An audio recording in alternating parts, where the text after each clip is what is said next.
பார்த்தீங்கன்னா இது இதானோடனே கட் ஆகிடும் இல்லையா? அப்போ ஏப்ரல் 17 இன்றைக்கி உண்டான இம்பார்ட்டன்ட் கரண்ட் அஃபேர்ஸ் அப்படிங்கிறது பார்ப்போம். ஸோ ஆன்லைனில் இருக்கக்கூடிய ஸ்டூடெண்ட்ஸும் நம்ம நினச்சிடலாம். இன்றைக்கி உண்டான குவிஸ் வந்து சின்ன மாற்றம். என்ன சார் இன்றைக்கி உண்டான குவிஸில் மாற்றம் அப்படி சொல்லி பார்த்தீங்கன்னா என்னப்பா இந்த தேர்ஸ்டே அப்படிங்கிற தேர்ஸ்டே மட்டும் ஒரு சின்ன மாற்றம். எப்போவுமே நம்ம இதில் தேர்ஸ்டே மட்டும், ஏன்னா நம்ம வீட்டில் 8 o'clock அப்படிங்கிறது ப்ரேயர் இருக்கும். அதனால் பிஃபோர் அப்படிங்கிறத நம்ம ஆரம்பிச்சுக்கலாம். ஸோ 8 to அந்த மாதிரி போயிட்டுருக்கோம். அதனால் இன்றைக்கி ஒரு நாள் மாத்திரம் என்ன பண்ண போகிறோம்னா, நம்ம வந்து 7 o'clock அப்படிங்கிறது 6:30 to 8:30 இல்லை 8 6:30 to 8. ஸோ இன்றைக்கி உண்டான குவிஸ் மட்டும் 6:30 to 8. ஏன்னா 5 to 6:30 இந்த சம்மர் கேம்ப் கிளாஸ் முடித்த கையோட நம்ம ஆரம்பிச்சிடலாம். 6:30 8 வரைக்கும் மாண்டேட்ரியாக வச்சுங்க. Every Thursday only, every Thursday. வியாழக்கிழமையில் மாத்திரம் நம்ம ஆன்லைனில் ரீச் ஆக தான் நான் பேசுகிறது. ஒரு இன்னைக்கு உண்டான குவிஸில் ஒரு சின்ன மாற்றம். என்ன மாற்றம் அப்படின்னா டைம் மட்டும்தான் சின்ன சேஞ்ச். என்ன சேஞ்ச் அப்படின்னா, ஸோ டியூ டு ப்ரேயர், அந்த ப்ரேயர் நம்ம வீட்டில் இருக்கிறதுனால தேர்ஸ்டே, எவ்ரி தேர்ஸ்டே அப்படிங்கிறது வந்து பார்த்தீங்கன்னா 8 o'clock நம்ம வீட்டில் ப்ரேயர் இருக்கும். ஸோ அதனால் என்ன பண்ணுறோம் அப்படின்னு சொன்னால், இன்றைக்கி ஒரு நாள் மாத்திரம் 6:30 8 வரைக்கும் அப்படிங்கிறது நம்ம இந்த குவிஸை நம்ம ஸ்டார்ட் பண்ணிக்கலாம். முதல் 45 minutes அப்படிங்கிறது வந்து சப்ஜெக்ட்டு, அடுத்த 45 minutes அப்படிங்கிறது வந்து லாங்குவேஜ், தமிழ் அப்படிங்கிறது நம்ம எடுத்துகிட்டு போகலாம். அதில் இன்றைக்கி கொஞ்சம் கூடுதலாக எடுத்துகிட்டு போகலாம். 6:30 to 8:30 வரைக்கும் கூட எடுத்துகிட்டு போகலாம். நீங்கள் 8:30 வரைக்கும் கூட எடுத்துகிட்டு போகலாம்.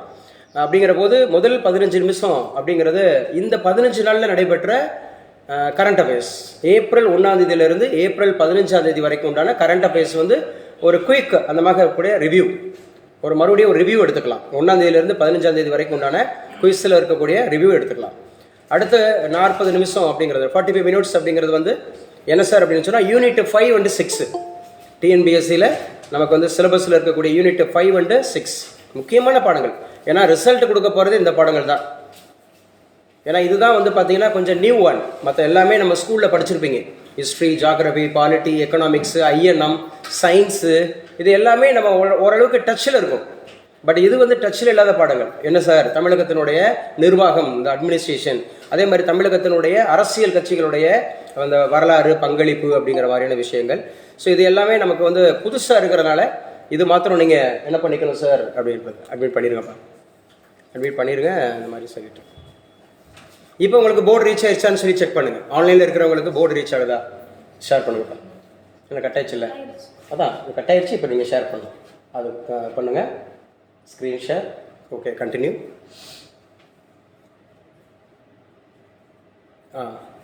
இப்போ ஷேர் ஆகுதா? ஓ, நான் ஷேர் பண்ணணுமோ? கிளாஸ் கட் ஆயிடுச்சாப்பா? ஆன்லைனில் கிளாஸ் இருக்காமா? ஆன்லைனில் இருக்கிறவங்களுக்கு இப்போ இருந்தீங்களே, இருக்காங்களே.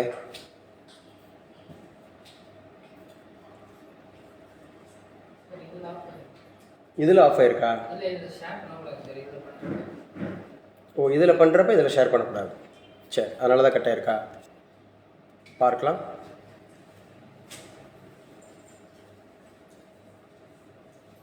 அப்போ ஏப்ரல் 17 அப்படின்னு சொல்லக்கூடியது. லவனி ஏதாவது 2 நிமிஷம் கேட்டுருமா? இது இதாகிடுச்சு, வாங்க கேட்டுட்ருங்க, டைமை வேஸ்ட் பண்ணாதீங்க. அப்படியே ஆஃப்லைனில் இருக்கிறவங்களுக்கு கேளுங்க, சும்மா கேளுங்க. நேற்று நடத்துனது இன்றைக்கி நடத்துனது கூட கேளுங்க. ஏன்னா இது கொஞ்சம் அப்படியே கரண்ட் அஃபேர்ஸ் கூட கேளுங்க, நல்லா சத்தமாக கேளுங்க. ஆன்லைனில் இருக்கிறவங்களுக்கும். ஏப்ரல் 15 என்ன நாளாக அனுசரிக்கப்படுது?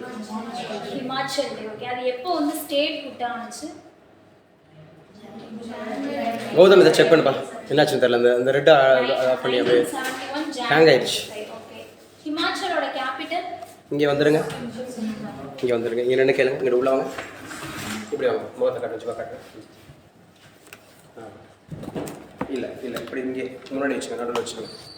அப்படி வச்சுங்க, முகத்தை காட்டு. ஹிமாச்சல் பிரதேஷோட கேபிட்டல் சிட்டி ஷிம்லா. அதோடைய இப்போ இருக்கக்கூடிய சீஃப் மினிஸ்டர் சுக்விந்தர் சிங் சுக்கு. ஓகே, இவர் எத்தனையாவது டைமாக சிஎம்மாக இருக்காரு? 4th time. இவர் எந்த கட்சி? இப்போ கேக்குதாப்பா? ஆன்லைன்ல இருக்கவங்க இப்போ கேக்குதா? ஐஎன்சி, காங்கிரஸ். ஓகேப்பா, தேங்க்யூப்பா, thank you so much. Okay, thank you. இப்போ கிளாஸ் கண்டினியூ பண்ணிக்கலாம். இப்போ ஸ்க்ரீன் ஷேர் ஆகுதான்னு பார்த்துங்க. போத் ஆன்லைனில் இருக்கிறவங்களுக்கும் ஆஃப்லைனில் இருக்கிறவங்களுக்கும் 2 பேருக்குமே ஸ்க்ரீன் ஷேர் ஆகுதா? எஸ் சார், ஷேர் ஆகுது. சரிம்மா, ஓகேப்பா. அப்போ இன்றைக்கி சின்ன ஒரு மாற்றம் சொல்லியிருந்தேன். என்ன சார் அப்படி சொல்லி பார்த்தீங்கன்னா 6:30 8:30 வரைக்கும் ஃபுல்லாக GK and current affairs and Tamil language அப்படிங்கிறது இருக்குது. ஸோ வரக்கூடிய அப்கமிங் எக்ஸாம்ஸில் எல்லா எக்ஸாமுமே என்னென்ன சார் அப்படின்றத கேட்டிருக்காங்க அப்படிங்கிறத புரிஞ்சுக்கிட்டு நோட் பண்ணிக்கலாம். இப்போ ஸ்க்ரீன் ஷேர் அந்த இதெல்லாம் ஸ்க்ரீன் ஷேர் ஆகிருக்கு, எழுதிக்கலாம். ஸோ இன்றைக்கு உண்டானதில் முதல் பக்க செய்தியில் என்ன சார் ஃபஸ்ட் நியூஸ் என்ன அப்படின்னு கேட்டால், நம்ம ஆல்ரெடி பார்த்துருந்தோம்ல ஸ்ரீவர்ஷன் என்ன சொல்லியிருந்தாங்க. ஸ்ரீவர்ஷன் நம்முடைய ஏப்ரல் 16 ஒரு முக்கியமான ஒரு மீட்டிங் அப்படிங்கிறது தமிழக அரசு நடத்துது அப்படின்னு சொன்னால் இதுதான் ஃபஸ்ட் டைம் அப்படி சொல்லியிருந்தோம். என்னது இது? சிஎம் தலைமையில் சொல்கிறீங்க. அடுத்து என்ன முழுமையாக சொல்லி முடிங்க. தலைமையில் vice chancellors meeting. Good, clap பண்ணுங்க. சிஎம்மோட தலைமையில் வைஸ் சான்சலர்ஸ் மீட்டிங் அப்படிங்கிறது முதல் முறையாக நம்ம தமிழக அரசு அப்படிங்கிறது வெற்றிகரமாக நடத்தி முடிச்சிருக்கு. அதில் என்ன சார் மாற்றங்கள் கொண்டு வந்திருக்கிறாங்க அப்படி சொல்லி பார்க்கலாம். அதில் என்ன சார் மாற்றங்கள் கொண்டு வந்திருக்கிறாங்க? துணைவேந்தர் கூட்டத்தில் முதல்வர் அறிவுரை பண்ணியிருக்கிறார். என்ன சார்? ஹையர் எஜுகேஷன் அப்படிங்கிற கரிக்குலம். அங்கே பாருங்க, உங்களுக்கு எவ்வளோ பேர் அப்ரிஷியேட் பண்ணுறாங்க. தேங்க்யூ சொல்லு. Thank you so much. Okay, good. உயர்கல்வி பாடத்திட்டத்தில் மாற்றமா? உயர்கல்வி பாடத்திட்டத்தில் மாற்றம். என்ன தேஷ்மிகு திண்டுக்கல் என்னாச்சு? யாரெல்லாம் கை தட்டலையா? மஞ்சுளா அக்கா மட்டும் ரொம்ப நேரம் தட்டிகிட்டே இருக்கீங்களா? அது மஞ்சுளா அக்காவா இருக்காது. அது யாருன்னு கேட்டால் அவங்க பையன் பாலகுமார். பாலகுமாரா இல்லை மஞ்சுளா அக்கா தானா? ரொம்ப நேரம் கை தட்டிட்டு இருக்கீங்களா? சார் நான் தான் sir. Balakumar super. Balakumar 7th standard. அவர் நம்ம சம்மர் கேம்பஸ் ஸ்டூடெண்ட். அவங்களுக்கும் நான் வந்து லிங்க் அனுப்பிச்சு கொடுத்துருக்குறேன்.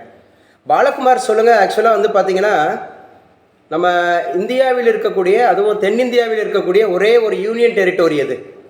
சும்மா கேட்டு பார்ப்போம். தென்னிந்தியாவில், நம்ம சவுத் இந்தியாவில், நம்ம தமிழ்நாட்டுக்கு பக்கத்தில் ஒரு யூனியன் டெரிட்டோரி இருக்குல்ல, அதோட பேர் என்ன? ஞாபகம் இருக்கா?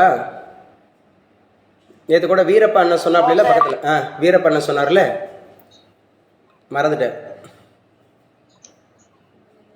மறந்துட்டியா? சரி, நான் வேணா ஆப்ஷன் சொல்லவா? தமிழ்நாடு, கேரளா, ஆந்திரா, புதுச்சேரி. புதுச்சேரி சார். இதெல்லாம் ஏற்றுக்கொள்ளாது, நான் கை தட்ட மாட்டோம். சரி, கை தட்டிடுங்க. சூப்பர், கை தட்டிடுங்க. ஆப்ஷன் சொன்னால் தான் சொல்லுவியா? ஆப்ஷன் சொன்னால் தான் சொல்லணும். சரி, இந்தியாவில் எத்தனை ஸ்டேட்ஸ் இருக்கு? இங்கிலீஷில் பேசணுமா? How many states in India? Do you know the answer? How many states in India? அதுவும் மறந்துட்டியா?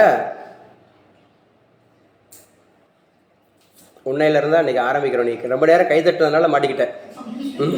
தேஷ்மி அக்கா திண்டுக்கல்லேருந்து உன்னை மாட்டி விட்றாங்க. அதனால் அந்த இது மஞ்சுளாங்கிறவங்க ரொம்ப நேரம் கை தட்டுறாங்கன்னு சொல்லிட்டு என்னாச்சு? மறந்துட்டியா? ஆப்ஷன் வேணும் சொல்லவா? ஆளே இல்லை, இருக்கானா? லெஃப்டா? இது கட் ஆயிடுச்சா? கிளாஸ் கட் ஆயிடுச்சா? சரி, ஓகே, நம்ம பார்ப்போம். உயர்கல்வி திட்டத்தில் மாற்றம் அப்படின்னு சொல்லியிருக்கிறாங்க. இந்த உயர்கல்வி திட்டத்தில் என்ன மாற்றம்? யாருமா? Sir 28 state sir. நீ உங்க அம்மாட்ட கேட்டு வந்திருக்கிற இல்லை? நீ என்ன சொல்றியா? விட்டு விட்டு கேக்குதா? அம்மா எல்லாருக்குமே விட்டு விட்டு கேக்குதா? இல்லை தம்பி பாலகுமார் 7th ஸ்டாண்டர்ட் அவருக்கு மட்டும் விட்டு விட்டு கேக்குதா? மற்றவங்க சொல்லுங்க. கிளியரா இருக்கா? சரி, ஓகே தம்பி. 28 மாநிலங்கள். சூப்பர். சரி, எத்தனை யூனியன் டெரிட்டோரிஸ் இருக்கு? ஒன்று விடுறதா இல்லை, எத்தனை யூனியன் டெரிட்டோரிஸ் இருக்கு? ஆமாம் தான், அவனுக்கு விட்டு விட்டு தான் கேட்குது. அவங்க லைனு 8ஆ? சூப்பர், 8 அப்படின்னு சொல்லக்கூடியது. சரியா? அப்போ 28 ஸ்டேட்ஸ் இருக்கு, 8 யூனியன் டெரிட்டோரிஸ் இருக்கு. What are the types of verbs? How many verbs do you know? Kinds of verbs. Primary, primary, secondary, primary, model, semi model and mains. சரி, ஓகே, நீ பார்க்கலாம். நம்ம ஈவினிங் படிச்சிடணும். ஈவினிங் கொஸ்டினில் நான் மறுபடியும் கேட்பேன், நீ மீட் பண்ணிக்கோ. ஓகேப்பா. உயர்கல்வி பாடத்திட்டத்தில் மாற்றம் அப்படின்னு சொல்லியாச்சு. உயர்கல்வி நீ மீட் பண்ணியிருப்பா. உயர்கல்வி பாடத்திட்டத்தில் மாற்றம். முதலமைச்சர் அப்படின்றவர் துணைவேந்தர்கள் கூட்டத்தில் முதல்வர் வந்து அறிவுரை சொல்லியிருக்கிறார் அப்படின்னு பார்க்குறோம். ஏன்னா ஒவ்வொரு பல்கலைக்கழகத்தினுடைய வேந்தர்கள் அப்படிங்கிறவங்க யாரால நியமிக்கப்படுவாங்க அப்படின்னு பார்த்தா ஆளுநர் தான் நியமிக்கப்படுவாங்க. ஸோ அவங்களுடைய டிப்ளமேட்டிக் பவர்ஸ் அப்படிங்கிறதுல சில எக்ஸிக்யூட்டிவ் பவர் அப்படிங்கிற மாதிரி அவருடைய பவர்ஸ்லாம் இருக்கும். அதில் முக்கியமாக வந்து பார்த்தீங்கன்னா தமிழகத்தில் இருக்கக்கூடிய அத்துணை பல்கலைக்கழகங்களுக்கும், அதாவது தமிழக அரசால் நிர்வகிக்கப்படக்கூடிய அத்துணை பல்கலைக்கழகங்களுக்கும் துணைவேந்தர் அப்படின்னு சொல்லக்கூடியவர் ஆளுநரால் தான் நியமிக்கப்படுவார். அதே மாதிரி மத்திய அரசால் நியமிக்கப்படக்கூடிய பல்கலைக்கழகங்கள் அத்துணைக்குமே யார் வருவாங்க அப்படின்னு சொல்லி பார்த்தீங்கன்னா பிரசிடென்ட் ஆஃப் இந்தியா தான் வந்து பார்த்தீங்கன்னா அதை நியமிப்பாங்க. அப்படிங்கிற ஒரு சூழல்ல முதல் முறையாக தமிழக அரசு என்ன பண்ணியிருக்கிறாங்க, துணைவேந்தர்கள் அப்படின்ற வைஸ் சான்சலர். இந்த வைஸ் சான்சலர் அப்படிங்கிறவங்க யாருடைய தலைமையில் கூடியிருக்காங்கன்னா நம்முடைய முதலமைச்சர் அவர்கள் தலைமையில் கூடியிருக்கிறாங்க அப்படிங்கிறத ஞாபகம் வச்சுக்கணும். ஸோ இது முக்கியமானது. இதில் என்ன சார் மாற்றம் கொண்டு வந்திருக்கிறாங்க, உயர்கல்வி பாடத்திட்டத்தில், உயர்கல்வினாவே மாஸ்டர்ஸ் அப்படிங்கிற மாதிரி எடுத்துக்கலாம், UG PG MPhil PhD, so இந்த மாதிரி இருக்கக்கூடிய பாடங்களில் மாற்றம் பண்ணியிருக்கிறாங்க. ஸோ இந்த கேள்வி ஸ்ரீநிதி சௌமியா யார் இப்போ தமிழகத்தினுடைய உயர்கல்வித்துறை அமைச்சர்? ஓபி செலியன் அப்படின்னு சொல்லக்கூடியவர், கோவி செலியன் அப்படிங்கிறவர் தான் இப்போ இருக்கக்கூடிய தற்போதைய உயர்கல்வித்துறை அமைச்சர் அப்படின்னு சொல்லி பார்க்குறோம். இந்தியாவுக்கு யாருமா? தர்மேந்திர பிரதான் உயர்கல்வித்துறை அமைச்சர். இந்தியாவுக்கு யாரு? நல்லா பேசுங்க, இன்னும் நல்லா பேசுங்க. தர்மேந்திர பிரதான் அப்படின்னு சொல்லக்கூடியவர் தான் இந்தியாவுக்கான உயர்கல்வித்துறை அமைச்சர். இந்தியாவுக்கான உயர்கல்வித்துறை அமைச்சர் அப்படின்னு சொல்லி பார்க்கிறோம். ஆமா, கிளாஸ் ஆன்லைன்ல போயிட்டு இருக்கா? அப்ப நம்ம ஸ்டூடெண்ட்ஸ் ஒருத்தங்க அப்படியே அங்க டிஸ்டர்ப் பண்றாங்க, ஆன்லைன்ல நடக்கக்கூடிய கிளாஸை டிஸ்டர்ப் பண்றாங்க ஃபோன் பண்ணிட்டு. சரி, ஓகே, அப்ப கிளாஸ் போயிட்டு இருக்கு. அப்போ துணைவேந்தர்கள் கூட்டத்தில் முதல்வர் அறிவுரை பார்த்தாச்சு, உயர்கல்வி பாடத்திட்டத்தில் மாற்றம் சொல்லியாச்சு. வக்பு சொத்துக்கள் அப்படின்றது ஏற்கனவே வக்பு வாரிய மசோதா அப்படிங்கிற தாக்கல் பண்ணிட்டாங்கல்ல. ஏப்ரல் 2ஆம் தேதி எங்க லோக்சபா, ஏப்ரல் 4ஆம் தேதி எங்க ராஜ்யசபா, ஏப்ரல் 5ஆம் தேதி யாரு? President of India. President of India ஒப்புதல் அளிச்சாச்சுனாவே என்ன ஆயிடுச்சுன்னு அர்த்தம்? சட்டம் ஆயிடுச்சுன்னு அர்த்தம். மசோதா அப்படிங்கிறது எப்போது சட்டமாகும் இப்படி கூட கேள்வி கேட்கலாம். ஒரு மசோதாங்கிறது எப்போது சட்டமாகும் அப்படின்னு கேட்டா, ஒன்ஸ் குடியரசுத் தலைவர் ஒப்புதல் அளிச்சுட்டாருன்னா. யார் குடியரசுத் தலைவர்? திரௌபதி முர்மு அவர்கள். நல்லா பேசுங்க. திரௌபதி முர்மு அவர்கள் ஒப்புதல் அளிச்ச டேட்டு ஏப்ரல் 5. ஏப்ரல் 5. அப்போ உயர்கல்வி பாடத்திட்டத்தில் மாற்றம் அப்படிங்கிறத ஞாபகம் வச்சுங்க. இது முக்கியமான இன்னைக்கு உண்டான கரண்ட் அஃபேர்ஸ் அப்படிங்கிறத முதல் பக்க செய்தியில் முக்கியமான நியூஸ் அப்படிங்கிறத பார்க்குறோம். இன்னைக்கு கிளாஸ் ஃபுல்லாக அப்படியே அதிலே போயிட்டுருக்கு. தீரன் சின்னமலை இவர் முக்கியமானவருங்க. நமக்கு ஐஎன்சியில் படிப்பீங்க, இந்திய தேசிய காங்கிரஸ், ஐஎன்எம்ல படிப்பீங்க, இந்திய தேசிய இயக்கம் அப்படிங்கிறத அவரை பற்றி படிப்பீங்க. சுதந்திர போராட்ட வீரர், the freedom fighter in Tamil Nadu, freedom fighter from Tamil Nadu, தமிழ்நாட்டில இருந்து ஒரு சுதந்திர போராட்ட வீரர் தீரன் சின்னமலை அவர்களுடைய பிறந்த நாள் அப்படின்றது இன்று ஏப்ரல் 17. தீரன் சின்னமலை அவர்களுடைய பிறந்த நாள். அவரை பற்றி நமக்கு கூடுதலாக அடுத்த கிளாஸில், அதாவது இந்த கரண்ட் அஃபேர்ஸ் முடிச்சோன்னே பேசுவோம். ஏன்னா அன்றைக்கி யூனியன் அவரை தீரன் சின்னமலை யார், சுதந்திர போராட்ட வீரர் தீரன் சின்னமலை அவர்களுடைய பிறந்தநாள் இன்று அனுசரிக்கப்படுகிறது. இதற்காக இன்னைக்கு வியாழக்கிழமை காலை 9 மணிக்கு திருவிகா தொழிற்பேட்டை வளாகம் கிண்டியில் அதற்காக ஒரு விழா ஏற்பாடு செய்யப்பட்டிருக்கிறது. தமிழக அரசு சார்பாக இதற்காக ஒரு விழா ஏற்பாடு பண்ணியிருக்கிறாங்க. ஸோ இன்னைக்கு யாருடைய பிறந்தநாள்? தீரன் சின்னமலை அவர்கள். தீர்த்தகிரி கவுண்டர் அப்படிலாம் சொல்லுவாங்க, தீரன் சின்னமலை அப்படின்னு சொல்லுவாங்க, ஓடாநிலை அப்படின்னு சொல்லுவாங்க. 1805 அந்த இயர்ஸில் ரொம்ப ரொம்ப முக்கியமானது. இவங்க தான், இவருடைய பேரில் தான் கடைசி அது முடியுது. என்ன சார் அப்படி சொன்னால், விடுதலை போராட்ட வீரர் அப்படிங்கிறது நமக்கு தீரன் சின்னமலை அவர்களுடைய தமிழ்நாட்டின் பெருமைமிகு கலாச்சாரத்தையும் வளமான பாரம்பரியத்தையும் பாதுகாத்தல் அப்படின்னு சொல்லிட்டு மோடி அரசு தீர்மானம் அப்படின்னு தொடர்ச்சியாக டெய்லி பேப்பரில் அந்த நியூஸ் கொடுத்துட்டே இருக்கிறாங்க தமிழக அரசு அந்த மாதிரி இருக்கக்கூடிய விஷயங்களில். ஸோ அடுத்து இப்படி தான் நீங்கள் பேப்பர் படிக்கணும். சும்மா ஒரு நியூஸை நீங்கள் ஜென்ரலாக ஒரு பேப்பர் பார்த்துக்கணும். நமக்கு எது போட்டித் தேர்வுக்கு தேவையானதோ அதை மட்டும் நம்ம பார்த்துக்கிறணும். இப்போ முதல்வருடன் மக்கள் நீதி மையத்தினுடைய தலைவர் கமலஹாசன் சந்திப்பு. மக்கள் நீதி மையத்தினுடைய அந்த தலைவர் யாரு? கமலஹாசன் அப்படிங்கிறவரை ஞாபகம் வச்சுக்கிறணும். ஸோ அவர் பார்த்தீங்கன்னா ராஜ்யசபா ஒரு சீட்டு கொடுக்குறோம் அப்படின்ற மாதிரி ஆல்ரெடி அவங்களுக்கு சொல்லப்பட்டிருக்குது. அந்த அடிப்படையில் இந்த முக்கியமானது கூட்டணி அரசு அல்ல, கூட்டணி ஆட்சி அப்படின்னு சொல்லியிருக்காங்க. இது முக்கியம், எழுதி வச்சுங்க. 2026 தேர்தல். ஸோ 2026 தேர்தல் அடிப்படையில் இந்திய அரசு தமிழக அரசுல ஒரு புதிய மாற்றம் ஏற்பட்டிருக்கு.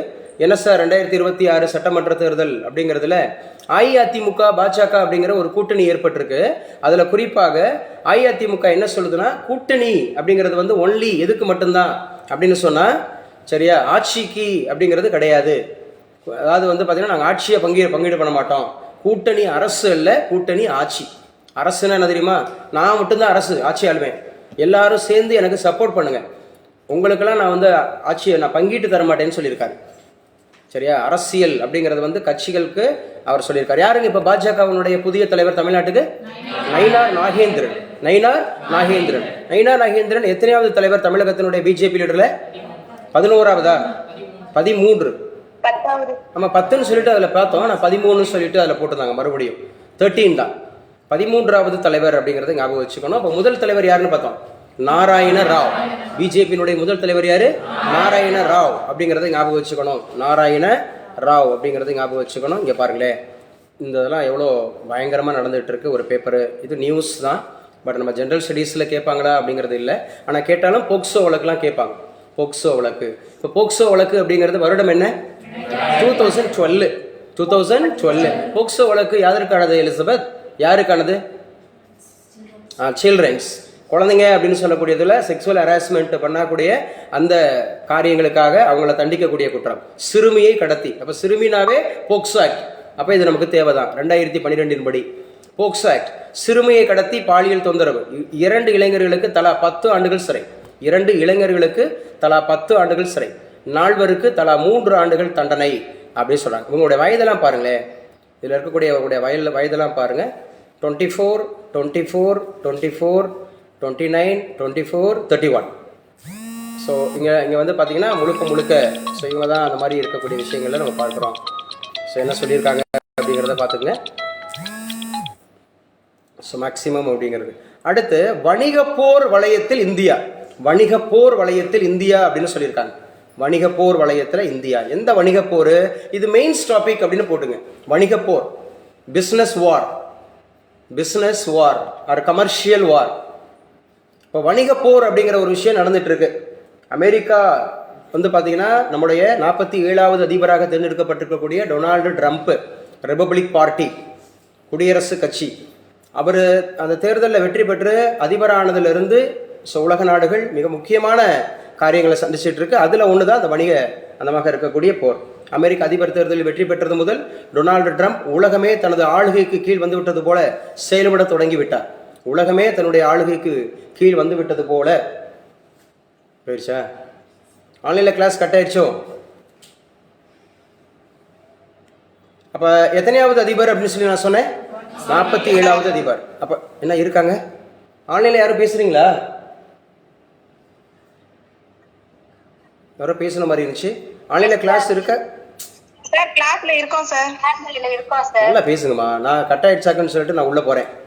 கட் ஆயிடுச்சா அப்படின்னு சொல்லிட்டு. இல்லை, எனக்கு வர காணோம், ஸ்க்ரீனே வர காணோம். இருக்கீங்கல்ல? அப்போ 47வது ஓகே 47வது அதிபர் அப்படிங்கிறத ஞாபகம் வச்சுக்கணும். 45வது அதிபராகவும் அவர் தான் இருந்தார். ரிபப்ளிக் பார்ட்டி அப்படிங்கிறது ஞாபகம் வச்சுக்கணும். வணிகப்போர் அப்படிங்கிறது என்ன சார் அப்படின்னு சொன்னால் சமீபத்தில் அவர் அறிவிச்ச அப்படிங்கிற மாதிரி இருக்கக்கூடிய என்னது தான் வரிகள் அப்படின்னு சொல்லக்கூடியது. இந்த வரிகள் அப்படிங்கிறது இந்தியாவில் எத்தனை வகையான வரிகளாக இருக்கு? 2 வகை தானே கேட்குறேன். எத்தனை? 2. டைரக்ட் டாக்ஸ் எத்தனைன்னு கேட்டால் டைரக்ட் இன்டைரக்ட்னு சொல்லாங்க. முதல்ல 2ங்கிறத கன்ஃபார்ம் பண்ணுங்க. எத்தனை அப்படின்னு சொன்னால் நம்பரை தான் சொல்லணும். என்னென்னு கேட்டால் தான் நீங்கள் வந்து அப்புறம் டைரக்ட் இன்டைரக்ட்லாம் சொல்லணும். அப்போ indirect taxes collectively known as GST. ஜிஎஸ்டியோட expansion goods and service tax. Goods and service tax. Kokila நேற்று தான் ஜாயின் பண்ணியிருக்கீங்க. இப்போ சொல்கிறதெல்லாம் உங்களுக்கு தான் ரீகால் பண்ணிட்டே வரணும். அப்போ குட்ஸ் அண்ட் சர்வீஸ் டேக்ஸ் ஞாபகம் வச்சுக்கணும். குட்ஸ் அண்ட் சர்வீஸ் டேக்ஸ் சரியா? ரொம்ப முக்கியமானது.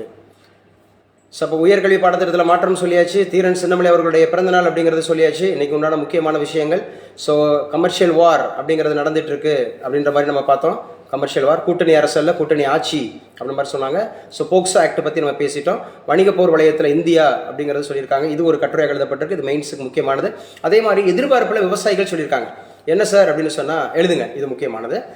தமிழகத்தில் சுமார் 23.56 லட்சம் மெயின்ஸுக்கு இப்போவே ப்ரிப்பேர் பண்ண ஆரம்பிச்சிடுங்க. உங்கள் நோட்டு கரண்ட் அஃபேர்ஸ் நோட்டு எதுக்குன்னா both prelims and mains and இன்டர்வியூக்கு அப்படி தான் நீங்கள் எடுத்துக்கணும். நீங்கள் எழுதுகிற நோட்டு உங்களுடைய பொக்கிஷம். இது வந்து ஒன்லி கரண்ட் அஃபேர்ஸ் மட்டும் பார்க்குறதுல நம்ம ஜிகேவும் பார்ப்போம். அதோடு கூட இது ப்ரிலிம்ஸுக்கு மாத்திரம் இல்லை, இது மெயின்ஸுக்கு இன்டர்வியூக்கு அந்த மைண்ட் செட்டில் இந்த கிளாஸை அட்டன் பண்ணணும். அப்போ தமிழகத்தில் சுமார் 23.56 லட்சம் விவசாயிகள் மின் இணைப்புகளுக்கு தமிழக அரசு சார்பில் இலவச மின்சாரம் வழங்கப்பட்டு வருகிறது. இலவச மின்சாரம் தற்போது எவ்வளோ விவசாயிகள் பயனடைகிறாங்க? நீங்கள் மெயின்ஸில் இந்த மாதிரி பாயிண்ட்ஸ்லாம் நீங்கள் நினைவு வச்சுக்கிட்டீங்கன்னா ஈஸியாக எடுத்துகிட்டு போகலாம். தமிழகத்தினுடைய விவசாயத்தினுடைய வளர்ச்சி, தமிழகத்தில் விவசாயிகள் எப்படி பயன்பெறுகிறார்கள், தமிழகத்தினுடைய பொருளாதார வளர்ச்சி பற்றி விவரிக்க அப்படின்ற மாதிரி இருந்துச்சுன்னா அதில் பிரைமரி செக்டாரோட பங்களிப்பில் விவசாயிகளை பற்றி நீங்கள் எழுதணும். தமிழகத்தில் பிரைமரி செக்டார் எப்படி இருக்குது, தமிழகத்தில் செகண்டரி செக்டார் எப்படி இருக்குது, தமிழகத்தில் டெரிசரி செக்டார், சர்வீஸ் செக்டார் எப்படி இருக்குது அப்படின்னு பிரித்து எழுத தெரியணும். அதில் பிரைமரி செக்டாரில் விவசாயிகள். அப்போ விவசாயிகளுக்கு எவ்வளோ பேர் இலவச மின்சாரம் பயன்பட்டுக்கிட்டு வராங்க அப்படின்னு கேட்டால் 23,56,00,000 அப்படிங்கிற மாதிரி வந்து பயன்பட்டுக்கிட்டு வராங்க. இதை கருத்தில் கொண்டு தான் மொத்தம் 1.69 லட்சம் புதிய இலவச மின் இணைப்புகள் வழங்கப்பட்டுள்ளன. வச்சுக்கோங்க, புதிய இணைப்புகள் அப்படிங்கிறது 1.69 லட்சம். இப்போ ரீசெண்டாக புதிய இணைப்புகள் அப்படிங்கிறது 1.69 லட்சம் மின் இணைப்புகள் வழங்கப்பட்டுள்ளன. அப்போ யாருக்கு? தமிழகத்தினுடைய விவசாயத்துறை அமைச்சர் எம்.ஆர்.கே. பன்னீர்செல்வம் அவர்கள். எம்.ஆர்.கே. பன்னீர்செல்வம் அவர்கள். பேசாதவங்க மட்டும் பேசுங்க. எம்.ஆர்.கே.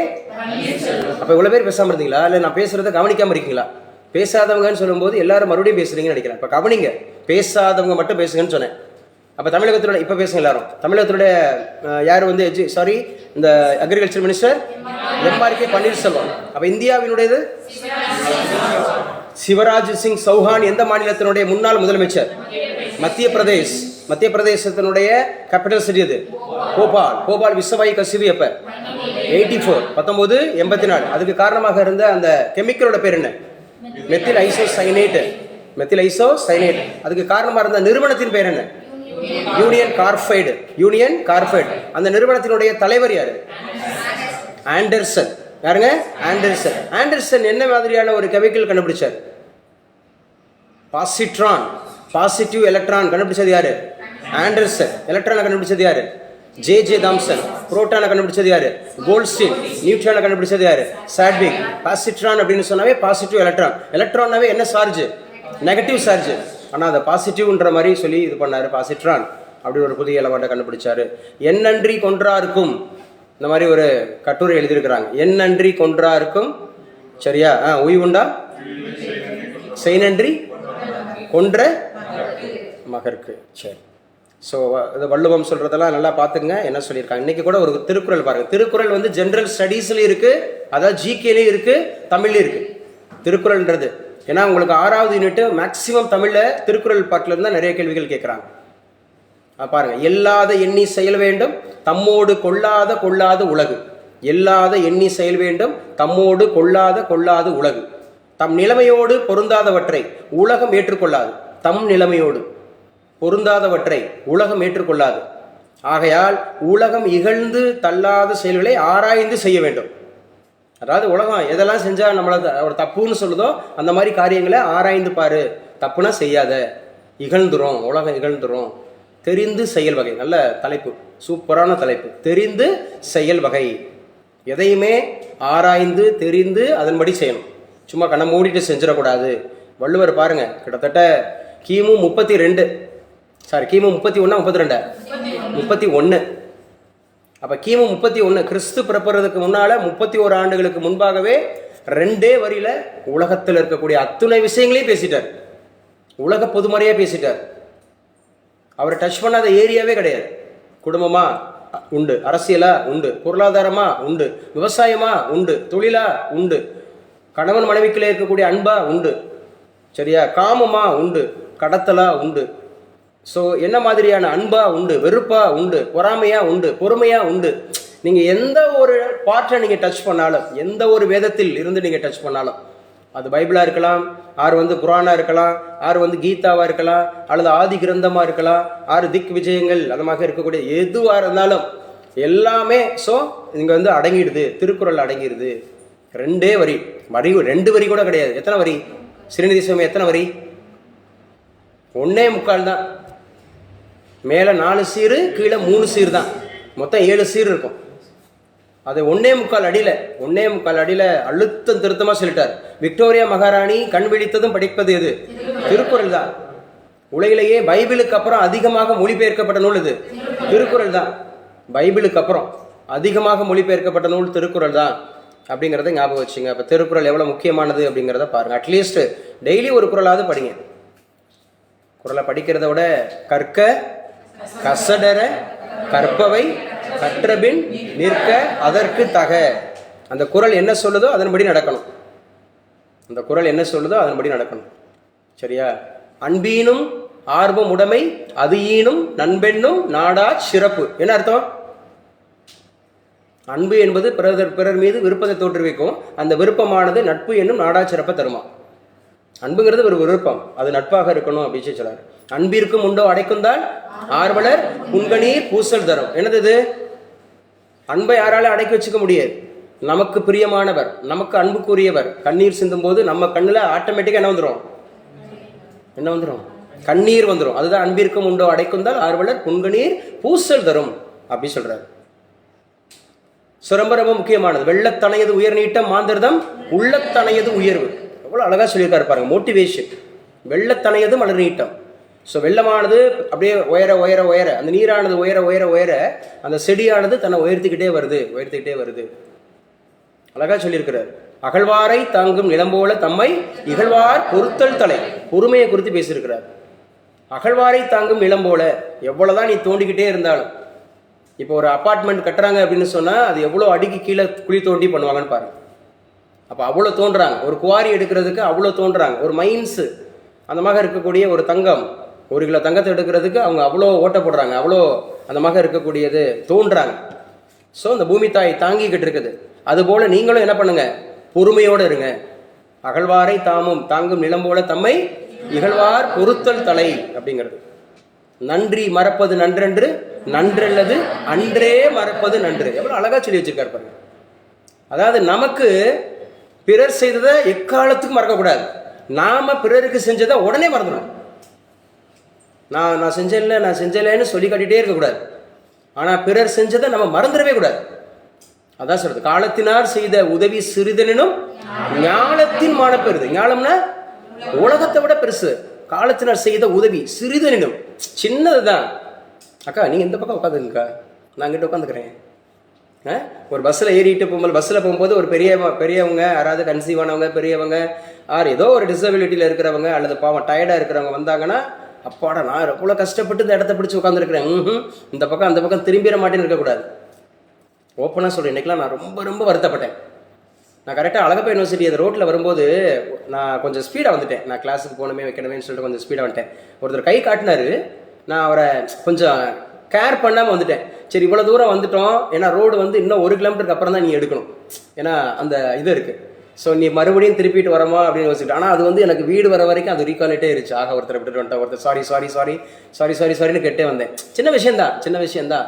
ஆனால் நான் வந்து இன்னைக்கு நைட் உட்காந்து ப்ரேயர் பண்ணுவேன். நான் 8 மணிக்கு நான் வந்து எல்லாருக்கும் சொல்லுவேன் என்ன பண்ணணும். அப்போ நீ சொல்கிறபடி நடக்கிறியா அப்படின்னு சொல்லிட்டு அந்த பக்கத்தில் இருக்கக்கூடிய அந்த ஆன்டி ஸ்பிரிட் எடுக்கும். ஆன்டி ஸ்பிரிட், நீ பேசுறேல, நீ போதிக்கிறேல, நீ சொல்றேல, எல்லாருக்கும் போய் உதவி செய்யணும்னு சொல்ற, நீ செஞ்சியா? எல்லாருக்கும் ப்ரேயர் பண்ணணும்னு சொன்னேன், நீ செஞ்சியா? இரவு 12 மணிலேருந்து 6 மணி வரைக்கும் நீங்கள் மற்ற மக்களுக்காக, அடிபட்டு சாகிற ஜனங்களுக்காக, தீ குளிச்சுக்கிறாங்க, கணவன் மனைவி பிரிஞ்சு கிடக்குறாங்க, அப்படிலாம் நீ சொல்லி போதிக்கிறியே, அவங்களுக்காக நீ ப்ரேயர் பண்ணியான்னு கேட்பான். பக்கத்தில் இருக்கவன் கேட்பான். அப்போ அங்கே அவர் வந்து பார்த்தீங்கன்னா, என்னப்பா என் பிள்ளைய இவ்வளோ குறை சொல்லிட்டு இருக்க அப்படின்னு சொல்லிட்டு கொஞ்சம் அவரும் வேதனைப்படுவார். பேசுகிற புரியுதா? சின்னது. நம்ம மெனக்கட்டு நம்ம யாரோ ஒருத்தர் கை காட்டுறாங்க, நம்ம ஏன் நிப்பாட்டுன்னு சொல்லிட்டு வரக்கூடியவர்கள் 1000 பேர் இருப்பான், 1,00,000 பேர் இருப்பான். ஆனால் நமக்கு அது உறுத்திக்கிட்டே இருக்கு. ஆக இன்னைக்கு ஒரு ஆளை விட்டுட்டேன், அவர் கை காட்டியிருக்கிறாரு, ஆனால் அவருக்கு நான் வந்து அந்த சின்ன உதவி தான் நான் பண்ணாமல் வந்துட்டேன். ஸோ நம்ம ஒரு கிலோமீட்டர் நம்ம திரும்பணும், சரி பரவாயில்ல, அது மைண்டில் வந்துட்டே இருந்துச்சு. அது யார் மூலமாவது போயிருப்பார் வச்சிருப்பாரு. இல்லை பசிக்குன்னு எந்தில் நான் நிப்பாட்டியிருப்பேன், பசிக்குன்னு நிப்பாட்டியிருந்தானே எங்கே வேணாலும் போய் நிப்பாட்டியிருப்பேன் வச்சுங்களேன். ஸோ தான் சொல்கிறது, காலத்தினார் செய்த உதவி சிறிதனும் ஞானத்தில் மானப்பெறுது. இன்னைக்கு என்ன குறள் பார்த்தோம்? தெரிந்து செயல் வகை. அதாவது எது சரி நல்லது கெட்டதுங்கிறத ஆராய்ந்து பார்த்துட்டு அந்த காரியத்தை செய்ய, இல்லைன்னா உன்னை வந்து என்ன பண்ணிடும், இகழ்ந்துரும் அப்படின்னு சொல்றாரு. இது முக்கியமானது. திருக்குறள் டெய்லி ஒன்று படிங்க. உள்ளாட்சிகளில் மாற்றுத்திறனாளிகளுக்கு நியமன பதவி எழுதுங்க. இது முக்கியமாக தமிழக அரசு தாங்க நிறைவேற்றிருக்கு. உள்ளாட்சி அப்படிங்கிறதுல யாருக்கு சார்? மாற்றுத்திறனாளிகளுக்கு நியமன பதவி. தேர்தலே வேண்டாம், நியமனம். தேர்தல் இல்லாமல் நியமனம், அப்பாயின்மெண்ட். இப்போ எப்படி ஆங்கிலோ இண்டியன்ஸை நியமனமாக கொண்டு வராங்க? ஆங்கிலோ இண்டியன்ஸ் 2 பேர் கொண்டு வந்தாங்கல்ல ஆரம்பத்தில், லோக்சபாவில் 2 பேர், நம்ம சட்டமன்றத்தில் ஒரு ஆள் கொண்டு வந்தாங்களா? அது தேர்ந்தெடுப்பாங்க தானே? ஆமாம் தானே? ஆமாம், ஓட்டுலாம் போட மாட்டோம். ஆளுநர் தேர்ந்தெடுப்பார். இங்கே சட்டமன்றத்துக்கு ஆளுநர் தேர்ந்தெடுப்பார், அங்கே குடியரசுத் தலைவர் தேர்ந்தெடுப்பார், 2 பேர். அது மாதிரி இங்கே தேர்ந்தெடுக்க போகிறாங்க. இது முக்கியம். இன்னைக்கு உன்னால கரண்ட் பேசல, இது முக்கியம். உள்ளாட்சிகளில் மாற்றுத்திறனாளிகளுக்கு நியமன பதவி அப்படிங்கிறத ஞாபகம் வச்சுங்க. சட்ட திருத்த மசோதாவை தாக்கல் செய்தார் முதல்வர் ஸ்டாலின். எந்தெந்த பதவியிடங்களில் எவ்வளவு பேர் நியமனம், இது மெயின் டாபிக். சமீபத்தில் உள்ளாட்சி தேர்தல்களில் நியமன பதவி செய்தது குறித்து விவரிக்க அப்படின்னு கேட்பாங்க. Main topic for group 1 and group 2 in also UPSC exams எங்கெல்லாம் வருதோ. அப்போ சட்ட திருத்தம் மூலமாக உள்ளாட்சி பதவியிடங்களில் மாற்றுத்திறனாளிகள் எத்தனை பேர் நியமிக்கப்பட உள்ளனர் என்கிற விவரத்தை பேரவையில் முதல்வர் மு க ஸ்டாலின் வெளியிட்டார். சட்ட மசோதாக்களை தாக்கல் செய்த பிறகு அவர் பேசியது. சட்ட திருத்த மசோதா கொண்டு வருவதற்கு முன்பாக, அதாவது இப்போது வரை நகர்ப்புற உள்ளாட்சியில் தேர்ந்தெடுக்கப்பட்ட உறுப்பினர்கள் 35 பேர் மட்டுமே மாற்றுத்திறனாளிகள் உள்ளனர். எழுதி வச்சுங்க. அட் பிரசன்ட் 240 உள்ளாட்சி பிரதிநிதிகள்ல நகர்ப்புற உள்ளாட்சி அப்படின்னு சொன்னா நம்ம சொன்ன 3 நகர்ப்புறம் இருக்கு. ஒன்று என்ன சார், டவுன் பஞ்சாயத்து, அது நகர்ப்புறம். டவுன் பஞ்சாயத்துங்கிறது நகர்ப்புறம். முனிசிபல் கவுன்சில் நகராட்சிங்கிறது நகர்ப்புறம். முனிசிபல் கார்பரேஷன் மாநகராட்சி அப்படிங்கிறது வந்து நகர்ப்புறம். அப்ப நகர்ப்புறம்னா 3 எழுதி வச்சுக்கணும். நகர்ப்புறம்னா 3. ஏன்னா கேட்போம், நகர்ப்புறம் அப்படின்னு சொன்னா 3. காஞ்சிபுரம் சுகன்யா இருக்கீங்களா? ஆன்லைன் சுகன்யா சொல்லுங்க. ஆக்சுவலா வந்து பாத்தீங்கன்னா இந்த உள்ளாட்சி அரசாங்கம் அப்படின்னு சொன்னாவே எத்தனை விதமான அமெண்ட்மெண்டோட தொடர்புடையது? உள்ளாட்சி அரசாங்கம் 2 அமெண்ட்மெண்டா? எந்தெந்த அமெண்ட்மெண்ட்னு சொல்லுங்க. 73rd அமெண்ட்மெண்ட், 74th அமெண்ட்மெண்ட், 73வது அமெண்ட்மெண்ட், 74வது அமெண்ட்மெண்ட் எந்த வருஷம்? 1992. 73வது சட்டம் எதை பற்றி டீல் பண்ணுது? பஞ்சாயத்து ராஜ் அப்படிங்கறத பத்தி டீல் பண்ணுது இல்லையா? ஸோ அதுக்கப்புறம் வந்து பாத்தீங்க அப்படின்னு சொன்னா கிராம பஞ்சாயத்துன்னு சொல்லக்கூடாது, தப்பு. பஞ்சாயத்துனா கிராமம் மட்டுமா இருக்கு? பஞ்சாயத்து ராஜ்னு சொல்லிடணும் ஒட்டுமொத்தமா. ஏன்னா கிராம பஞ்சாயத்து இருக்கு, அதுக்கப்புறம் பஞ்சாயத்து சமிதி இருக்கு, அப்புறம் ஜில்லா பரிஷத்துன்னு இருக்கு. 3மே கிராம பஞ்சாயத்து, அந்த பஞ்சாயத்தோட தொடர்புடையது தான். கிராம பஞ்சாயத்துன்னு சொல்லிடக்கூடாது. பஞ்சாயத்து ராஜ் 73வது சட்ட திருத்தம் பஞ்சாயத்து ராஜ். 74ன்றது அவங்க பேசட்டும். நகர்ப்புறம் அப்படின்னு சொல்லக்கூடாது. அதை எப்படி சொல்லணும்? நகர்பாலிகா ஆக்ட். எஸ், அது கிராம பாலிகா ஆக்ட்னா இது நகர்பாலிகா ஆக்ட். அது 73வது சட்ட திருத்தம், இது 74வது சட்ட திருத்தம். ஆனா ரெண்டுமே எந்த வருஷம் தான்? 1992. ராஜேஸ்வரி.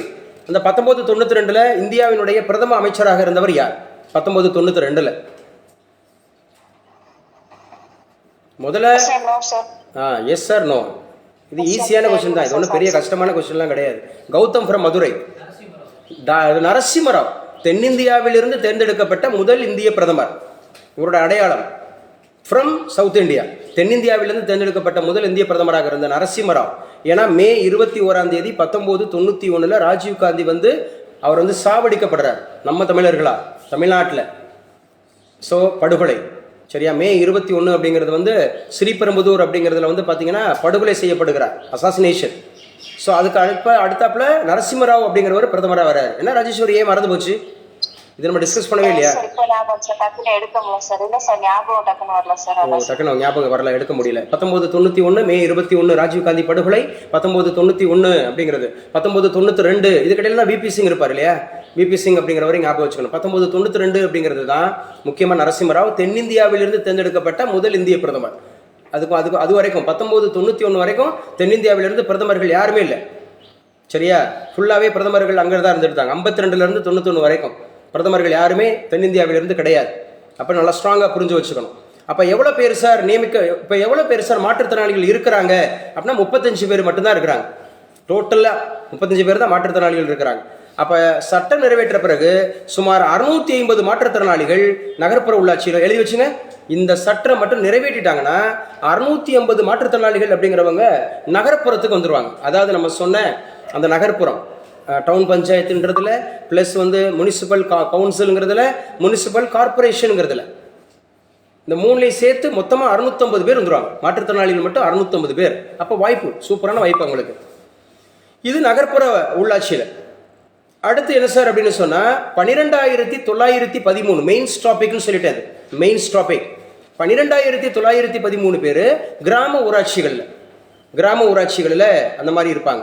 12,913 பேர்.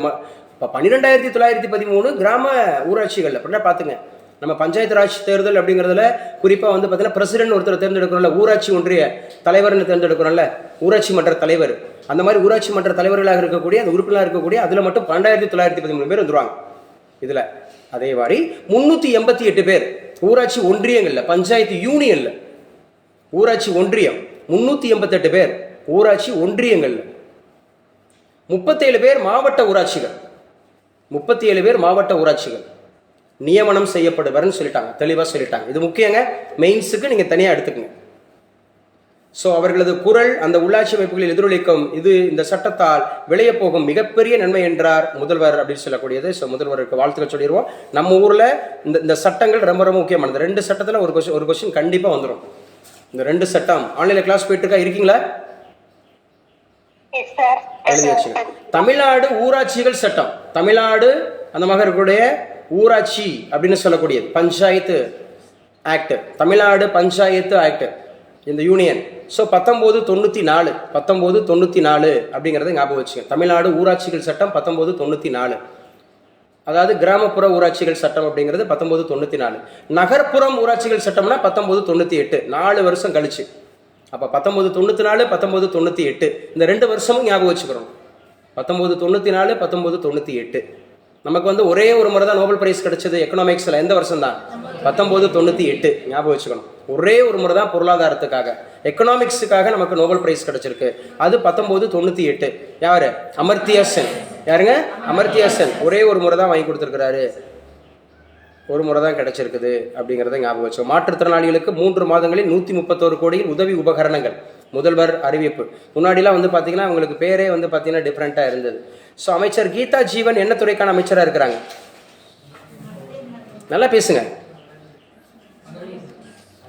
சமூக நலன் மற்றும் மகளிர் நலன், social welfare and women welfare, இவங்களுடைய புரோட்டோகால். அப்போ தமிழகத்தினுடைய சமூக நலன் மற்றும் மகளிர் நலன் துறை அமைச்சர் யார் அப்படின்னு கேட்டாங்கன்னா, இது அமைச்சர்கள் பெருமக்களை தனியாக ஒரு சீட் எடுத்து ப்ரிப்பேர் பண்ணணும்னு சொல்லியிருக்கேன். மத்திய மாநில அரசுகள், மத்திய அரசு மாநில அரசு திட்டங்கள், யோஜனா அப்படின்னா திட்டங்கள். மத்திய அரசு என்ன திட்டங்கள் கொடுத்துருக்குறாங்க, மாநில அரசு என்ன திட்டங்கள் கொடுத்துருக்குறாங்க அப்படின்னு சொன்னால் அதெல்லாம் தனியாக ஒரு செப்பரேட் சீட் போட்டு எழுதிட்டு வரணும். அப்போ தான் நீங்கள் யூனிக்காக ப்ரிப்பேர் ஆகிறீங்கன்னு அர்த்தம். இல்லைனா பொத்தாம் பொதுவாக இருக்கிறீங்க. பொத்தாம் பொதுவாக இருக்கிறவங்களுக்கு ரிசல்ட் வராது. குயிஸ்லாம் பார்த்தீங்கன்னா நேற்றுக்கெல்லாம் ஒன்லி 30 தான் அப்ளை பண்ண இது அட்டன் பண்ணுறீங்க. அவ்வளோ தூரம் படித்து சொல்லி எங்கள் ஆஃப்லைனில் மட்டும் எத்தனை பேர் நேற்றுக்கு குயிஸ் அட்டன் பண்ணல? ஓகே, ஸ்ரீநிதி, சௌமியா, முகிலன், முகிலன் 2 பேர். மித்தவங்க எல்லாரும் அட்டன் பண்ணிட்டீங்களா? கோகிலா அட்டன் பண்ண மாதிரி தெரியலையே. ஓகே, ஏன்னா உங்களுக்கு எக்ஸ்கியூஸு நான் வேண்டானே சொல்லியிருக்கேன். ஆனால் உங்களுக்கு கேட்டுங்கன்னு சொல்லியிருந்தேன். நீங்கள் பதில் பேச வேண்டாம், கேட்டுங்க அப்படின்னு மாதிரி சொல்லியிருந்தோம். அப்போ கீதா ஜீவன் அப்படின்றவங்க என்ன துறை அமைச்சராக இருக்காரு? மகளிர் மற்றும் சோசியல் வெல்ஃபேர் அண்டு இவங்க என்ன சொல்லியிருக்காங்கன்னா திருநங்கைகள், இதுவும் முக்கியமானது.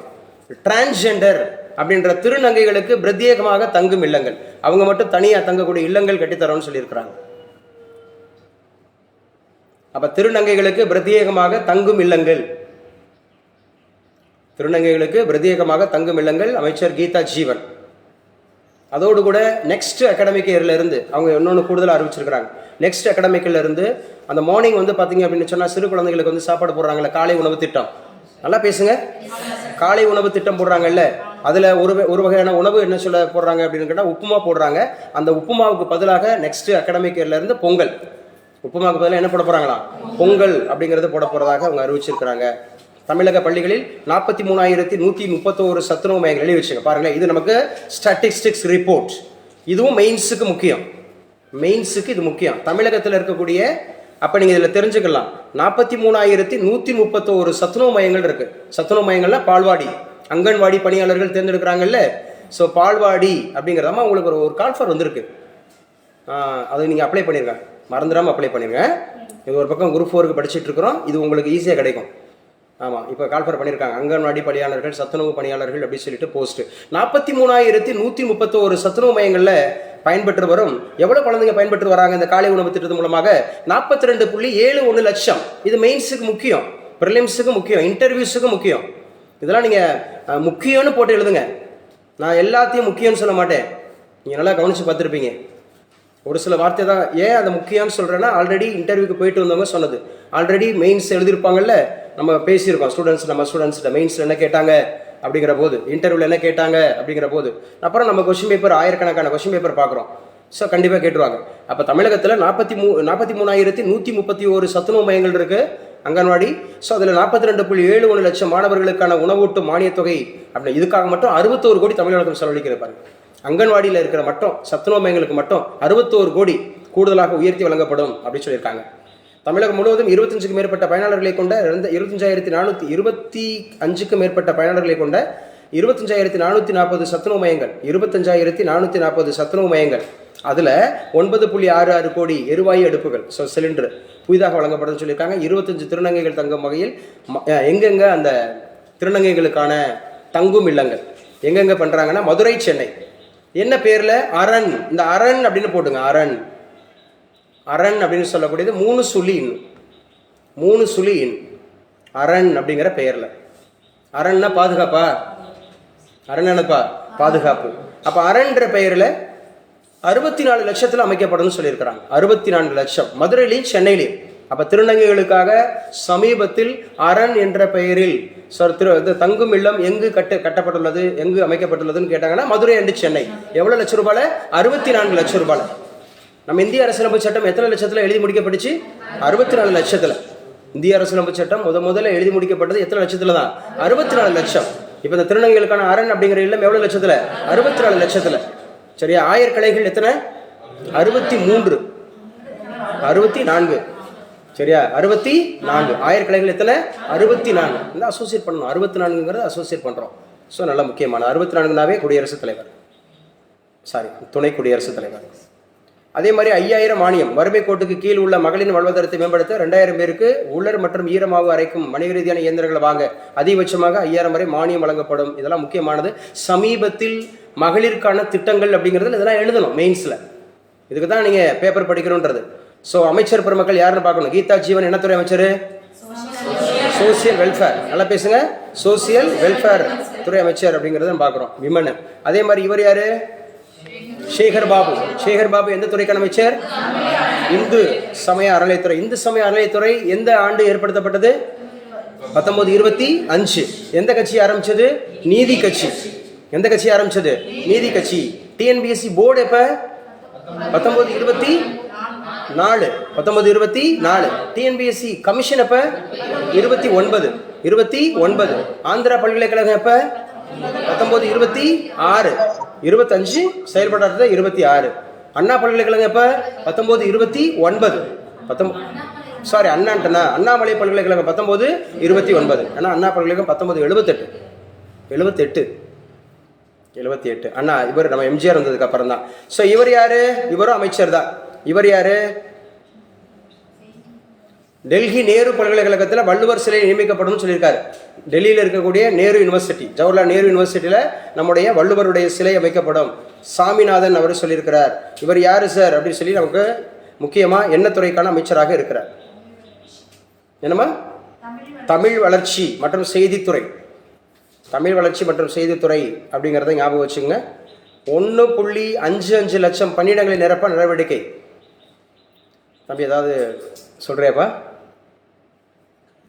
ஏதாவது சொல்லு. 1.55 லட்சம் பணியிடங்களை நிரப்ப நடவடிக்கை. அமைச்சர் என் கயல்விழி செல்வராஜ். எழுதி வச்சுங்க. இவங்க தான் பார்த்தீங்கன்னா மேலாண்மை துறை அமைச்சர், மனிதவள மேலாண்மை துறை அமைச்சர், human resource management, HRM minister இன் தமிழ்நாடு. HRM minister Tamil Nadu. தமிழ்நாட்டினுடைய மனிதவள மேம்பாட்டுத்துறை அமைச்சராக இருக்கக்கூடியவங்க கயல்விழி செல்வராஜ். இவங்க தான் ஆதி திராவிட நலத்துறை அமைச்சராக இருந்தாங்க. சரியா? கயல்விழி செல்வராஜ் அப்படின்னு சொல்லக்கூடியவங்க 1.5 லட்சம் 1.55 லட்சம் பணியிடங்களை நிரப்ப நடவடிக்கை அப்படின்னு சொல்லியிருக்கிறாங்க. ஸோ இவங்க என்ன துறைக்கான அமைச்சராக இருக்கிறாங்கன்றே தெரிஞ்சு வச்சுங்க. இவரும் தெரியும். இவர் யாருங்க? மறைஞ்சு போச்சா? ஸ்க்ரீனில் தெரியலையா? ஏன் தெரியல? எங்கே தெரியுது? இப்போ தெரியுது. கட் ஆயிடுச்சா? கிளாஸில் இருக்கீங்களா? கட் ஆயிடுச்சாமா? ஆன்லைனில் கிளாஸ். இவர் வந்து துரைமுருகன். அப்போ துரைமுருகன் எந்த துறைக்கான அமைச்சராக இருக்கிறார்? நீர்வளத்துறை அமைச்சர். சொல்லுங்க. நீர்வளத்துறை அமைச்சர். ஸோ நீர்வளத்துறை அமைச்சர் அப்படிங்கிற மாதிரி இருக்கிறாரு அப்படிங்கிறத ஞாபகம் வச்சுங்க. நீர்வளத்துறை அமைச்சர் இருக்கிறார் அப்படிங்கிறத ஞாபகம் வச்சுங்க. ஸோ முக்கியமானது இதில் யார் யார் என்ன சொல்லியிருக்காங்க அப்படிங்கிறத நம்ம பார்க்கலாம். அப்போ யார் வந்து பார்த்தீங்க அப்படின்னு சொன்னால் குவிஸ் ஆஸ்பிரன்ஸ் கிளாஸ் கட்டாயிட்டுனா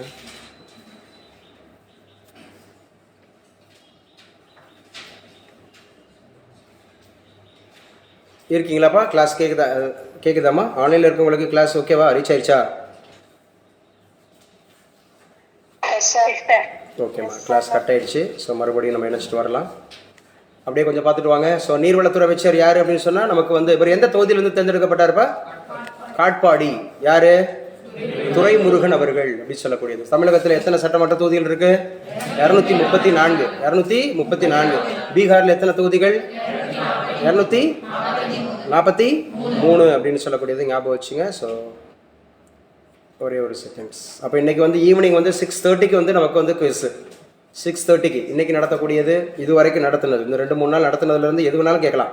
ஆனால் இன்றைக்கி நடத்துனதான் முக்கியமாக உங்களுக்கு நிறைய கேட்பாங்க அப்படிங்கிறத ஞாபகம் வச்சுங்க. ஸோ இன்றைக்கி உண்டான கரண்ட் அஃபேர்ஸ் கொஞ்சம் குயிக்காக பார்த்து முடிக்கலாம். உள்ளாட்சிகளில் மாற்றுத்திறனாளிகளுக்கு நியமன பதவின்னு சொல்லிட்டாங்க. ஸோ அமைச்சர்கள் பெருமக்கள்லாம் சொல்லியாச்சு. உச்சநீதிமன்றத்தினுடைய அடுத்த தலைமை நீதிபதி எழுதி வச்சுங்க. உச்சநீதிமன்றத்தினுடைய அடுத்த தலைமை நீதிபதி யார் சார் அப்படின்னு கேட்டால் நீதிபதி PR கவாய். PR கவாய் அப்படிங்கிறவர் தான் தேர்ந்தெடுக்கப்படுவார் அப்படின்ற மாதிரி சொல்லியிருக்காங்க. சஞ்சீவ் கண்ணா பரிந்துரை.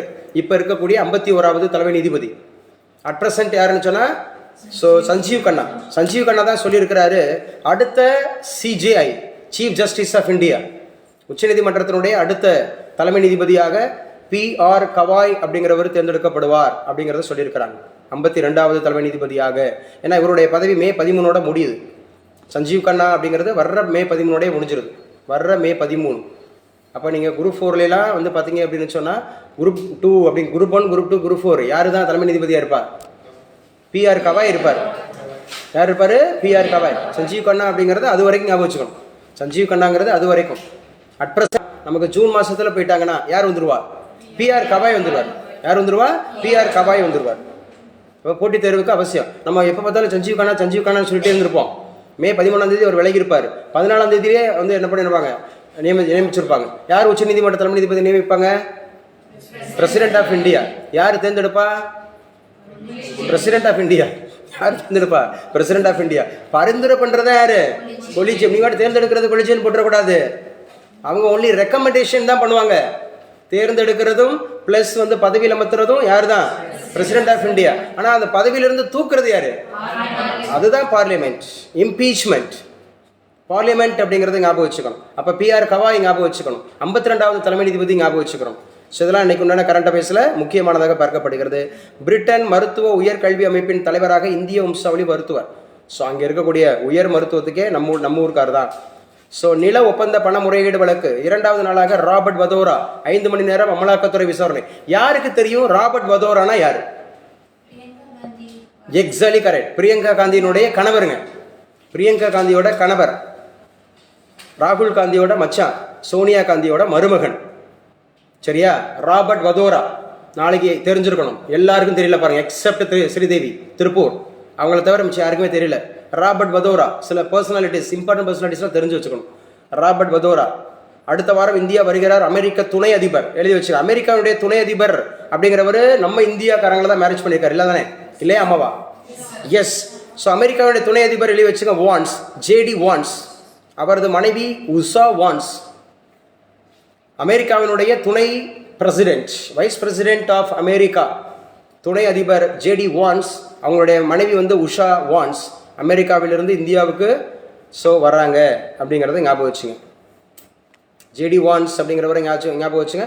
நாட்டின் நீளமான ரயில் சுரங்கப்பாதை நேரில் பார்வையிட்ட முதல்வர் மத்திய அமைச்சர் யார்? எந்த ஊர்லங்க நாட்டின் நீளமான ரயில் சுரங்கப்பாதை போடப்படுகிறது? எழுதி வச்சுங்க. The longest train root. அதுவும் என்ன சார்? டனல்னா சுரங்கப்பாதை. ஸோ எங்கே அமைக்கிறாங்க? உத்தரகாண்ட் மாநிலத்தில் தான் அமைக்கிறாங்க. ஜுனாகன் அப்படிங்கிறதுல அமைக்கிறாங்க. உத்தரகாண்டில் ஜுனாகன். உத்தரகாண்டோட முதலமைச்சர் யாருங்க? புஷ்கர் சிங் தாமி. புஷ்கர் சிங் தாமி எந்த கட்சிப்பா? BJP. அது எதை ஏற்றுக்கொண்ட முதல் இந்திய மாநிலமாக இருக்கு? UCC, uniform civil code. Uniform civil கோடை பற்றி சொல்லுகிற ஆர்டிகல் எது? 34 கேட்பாங்க. யூனிஃபார்ம் சிவில் கோட் அப்படின்னு சொல்லக்கூடியது. தமிழ் என்ன யூனிஃபார்ம் சிவில் கோடுனா? பொது சிவில் சட்டம். என்னங்க? பொது சிவில் சட்டம். பொது சிவில் சட்டத்தை ஏற்றுக்கொண்ட முதல் இந்திய மாநிலம் கேட்பாங்க. அப்போ நாட்டின் நீளமான ரயில் சுரங்கப்பாதை அப்படின்னு சொல்லக்கூடியது உத்தரகாண்ட் மாநிலம் ஜுனாகன் உத்தரகாண்ட் ரிஷிகேஷ் அப்படின்னு சொல்லக்கூடிய 125 கிலோமீட்டர் தொலைவில் ரயில் பாதை இணைப்பு திட்டம். 125 கிலோமீட்டர், இதுதான் நீளம் அப்படின்னு சொல்றாங்க. முர்ஷிதாபாத் வன்முறையை தூண்டியது பாஜக, பிஎஸ்எஃப். முர்ஷிதாபாத் எந்த ஊர்ல இருக்கு தெரியுமா? வெஸ்ட் பெங்கால். வெஸ்ட் பெங்கால் என்ன பிரச்சனை ஏற்பட்டுச்சு தெரியுமா? சமீபத்தில் செய்திகள்ல வக்பு வாரிய திருத்த மசோதாவை எதிர்த்து போராட்டம். வக்பு வாரிய திருத்த மசோதாவை எதிர்த்து போராட்டம். மேற்கு வங்காளத்தில் முதலமைச்சர் யாரு? மம்தா பானர்ஜி. மம்தா பானர்ஜி எந்த கட்சி? திரிணாமுல் காங்கிரஸ். பேசுங்க, திரிணாமுல் காங்கிரஸ். ராஜ்யசபாவினுடைய தலைவர் யாரு? ஜெகதீப் தன்கர். ஏன்னா எப்பவுமே வைஸ் பிரசிடென்ட் தானே. ராஜ்யசபாவோட தலைவர் எப்பவுமே யாரு தான்? வைஸ் பிரசிடென்ட் தான். இப்போ வைஸ் பிரசிடென்ட் யாரு? ஜெகதீப் தன்கர். சரி, யார் எதிர்கட்சி தலைவர்? மல்லிகார்ஜுனா கார்கே. மல்லிகார்ஜுனா கார்கே ஞாபகம் வச்சுக்கணும். எந்த கட்சி? காங்கிரஸ் கட்சியினுடைய தேசிய தலைவர். அவரை ஞாபகம் வச்சுக்கணும். அவரை பற்றி வந்திருக்கு. ராகுல் காந்தியை பற்றி வந்திருக்கு. ஜம்மு காஷ்மீர் முதல்வருக்கு உச்சநீதிமன்றம் உத்தரவு. யாருங்க ஜம்மு காஷ்மீருடைய முதலமைச்சர்? உமர் அப்துல்லா. உமர் அப்துல்லா எந்த கட்சி? தேசிய மாநாடு கட்சி. உமர் அப்துல்லா எந்த கட்சி? தேசிய மாநாடு கட்சி அப்படிங்கிறது ஞாபகம் வச்சுக்கணும். விவகாரத்து வழக்கம். ஸோ நேஷனல் ஹெரால்டு வழக்கில் குற்றப்பத்திரிகை காங்கிரஸ் போராட்டம். ஸோ அபிஷேக் மிட்டில். ஸோ இவங்கெல்லாம் வந்து இப்போ எத்தனையாவது ஐபிஎல் நடந்துட்டு இருக்குன்னு சொன்னோம்? எழுதி வச்சுங்க. இந்தியாவில் முதல் முறையாக ரயிலில் ஏடிஎம். இந்த முதல் முறையாக வரும்போதெல்லாம் நீங்க ரொம்ப கவனமா படிச்சு வச்சுக்கணும். ஆமா, இந்தியாவில் முதல் முறையாக ரயில்ல ஏடிஎம் வைக்கிறாங்க. ட்ரெயின்ல ஃபர்ஸ்ட் முறையாக அப்படி சொல்லப்படுது. இந்தியாவில் அப்படி சொல்லப்படுது. மத்திய ரயில்வே சார்பில் மகாராஷ்டிராவில் பஞ்சவாடி எக்ஸ்பிரஸ். மகாராஷ்டிரா பஞ்சவாடி எக்ஸ்பிரஸ். மகாராஷ்டிராவினுடைய கேபிட்டல் சிட்டி மும்பை. மகாராஷ்டிராவினுடைய முதலமைச்சர் ஏக்நாத் சிண்டே. சாரி, தேவேந்திர பட்னாவிஸ். ஏக்நாத் சிண்டே ஆல்ரெடி இருந்தார், அவர் சிவசேனா. ஸோ இப்போ இருக்கிறவர் யாரு சார்? தேவேந்திர பட்னாவிஸ். தேவேந்திர பட்னாவிஸ் அப்படிங்கிறது ஞாபகம் வச்சுங்க. அப்போ இந்தியாவில் முதல் முறையாக ரயிலில் ஏடிஎம் அப்படிங்கிறது ஞாபகம் வச்சுக்கணும். எங்க சார் அப்படின்னு சொல்லி பார்த்தீங்கன்னா மகாராஷ்டிரா ஞாபகம் வச்சுக்கணும். பஞ்சவாடி எக்ஸ்பிரஸ். பஞ்சவாடி எக்ஸ்பிரஸ் அப்படிங்கிறது ஞாபகம் வச்சுக்கணும். இதெல்லாம் முக்கியமானது. இன்னைக்கு கரண்ட் அஃபேர்ஸ். 245% வரி விதிப்பை எதிர்நோக்கியுள்ளது சீனா. 245%. உலகில் இரு பெரும் பொருளாதார சக்திகளான அமெரிக்காவும் சீனா, இவங்க தான் ஃபர்ஸ்ட் 2ல இருக்காங்க. அமெரிக்கா அண்ட் சீனா எக்கனாமிக் பவர்ல நம்ம 5வது இடத்துல இருக்கோம். we are in the position of 5th position. பொருளாதாரத்தில் தமிழ்நாடு வந்து நம்பர் 1ல இருக்கு நம்ம இந்தியாவில். 9.69%. 9.69%. 245% கூடுதல் வரி விதிப்பை அந்த நாடு எதிர்நோக்கியுள்ளது உள்ளாக அமெரிக்கா கூறியுள்ளது அப்படி சொல்லியிருக்கிறாங்க சீனா. ஸோ இதெல்லாம் எப்படி அப்படின்றது. ஆஸ்திரேலியாவில் சக்தி வாய்ந்த நிலநடுக்கமா. சக்தி வாய்ந்தனாவே 6க்கு மேலே போயிடணுமே. அப்போதான் நீங்கள் சக்தின்ற வாயத்தை பண்ண. ரிக்டர் அளவுகளே 6. எஸ், 6.6. சக்தி அப்படின்னு சொன்னாவே 6.6 போயிடணும். ஏன்னா 6க்கு மேலே போனால் ஆபத்து தான். 6க்கு மேலே போனால் ஆபத்து. 8க்கு மேலே போனால் சுனாமி. 9 அப்படிலாம் வந்துச்சுன்னா முடிஞ்சு ஒட்டுமொத்தம் அப்படிங்கிற மாதிரி இருக்கும். ஸோ இது சுனாமி எச்சரிக்கை. சுனாமிங்கிறது எந்த மொழி சொல்? ஜாப்பனீஸ். சுனாமினா என்னது? Harbour waves. இங்கிலீஷில் ஹார்பர் வேவ்ஸ். ஹார்பர் வேவ்ஸ்னா என்ன தமிழில்? துறைமுக அலைகள். என்ன அலைகள்? துறைமுக அலைகள். நெருப்பு வளையம் என்று அழைக்கப்படும் எல்லைக்குள் ஆஸ்திரேலியா அமைந்துள்ளதால் அங்கு அடிக்கடி நிலநடுக்கங்கள் ஏற்படுகின்றன. ஆஸ்திரேலியாவில் அடிக்கடி நிலநடுக்கங்கள் ஏற்படுகின்றன. கூற்றுனா என்னது? அசர்ஷன் கேட்பாங்க. ஆஸ்திரேலியாவில் அடிக்கடி நிலநடுக்கங்கள் ஏற்படுகிறது ஜியோகிராஃபியில். எஸ். ஏன்? ஏன்னா அது வந்து நெருப்பு வளையம் அப்படின்னு சொல்லக்கூடிய ஃபயர் ரிங்ஸ், நெருப்பு வளையம் அப்படிங்கிற அமைஞ்சிருக்குதாங்க. அதனால தான் அங்கே அடிக்கடி ஏற்படுகிறதா. கொஸ்டின் சமைச்சு அப்படி அமைக்கலாம். கூற்று காரணம். ஆஸ்திரேலியாவில் அடிக்கடி நிலநடுக்கங்கள் ஏற்படுகிறது. காரணம் அது நெருப்பு வளையம் என்ற அமைப்புக்குள் அமைந்துள்ளதால். Both are correct. சரியான எக்ஸ்பிளனேஷன்.